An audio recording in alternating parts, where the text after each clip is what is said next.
Hello again, it's Carlos Gonzalez from Product Management Department of Norc Electric Europe, and today we are going to go a little bit more into details between the difference of the basic distribution unit and standard distribution unit, both from our electronic series, SU20L and SU20S.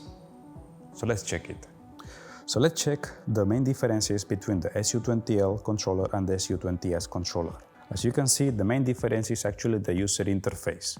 In the case of the SU20L, we will find DIP switches in order to make the configuration, but in the case of the SU20S, we will find LCD displays. In the SU20L, we will find the DIP switches grouped according to which parameters they are related to, and as well we will find a legend on which we can see the combinations of the switches up and down, so we can know which is the current configuration of the system. Now, it's common for both of the types, the green light, yellow light, red light. This will define if the circuit breaker is in normal status, if it's on a slightly overload status, or if it's out of the parameters and the safety zone. In the red, in the situation in which the LED will light in red, it will take the configured time or the configured delay in order to trip the circuit breaker. In the case of the yellow light, it will not trip, it's just letting us know that the situation is close to be limit. Let's check slightly how is the configuration or how is the menu structure of the SU20S. First, we will find the main frame or the main display, which is going to describe or which is going to switch automatically between all the phases included into the circuit breakers, and is going to show and display which is the actual consumption of the breaker. In order to configure and make all the same settings that we can find in this SU20L controller, we will need to press the Enter button to go to the parameter settings. By default, the input password is 000. Of course, this can be changed according to the needs and requirements of the customer. There are several options inside of the SU20S menu, but we will go through only the protection parameter settings.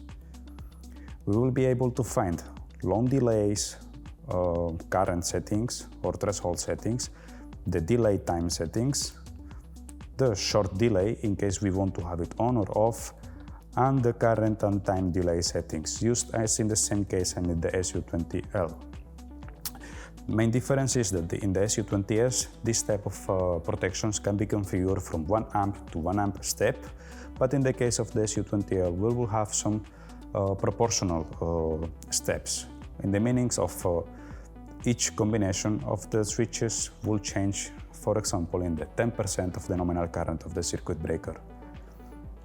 One of the other main difference that we can find from the SU20S and the SU20L is that inside of the menu of the SU20S, we will be able to see which was the log history of the fault tripping events in the circuit breakers. So we can know if this was a problem on the instantaneous tripping, overload tripping, and which was the value detected by the circuit breaker.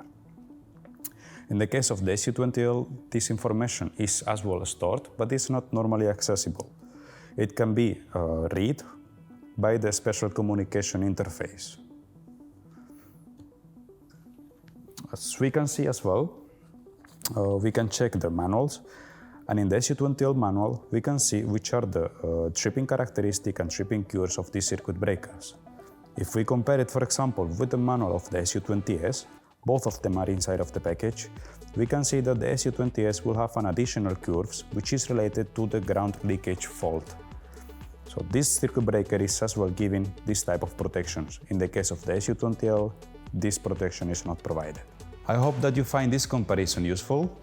If you have any more information that you would like to look for, please visit our website, check our other videos, or write an email to our technical support inbox mail. Thank you so much for watching, have a nice day, and see you next time. Bye bye.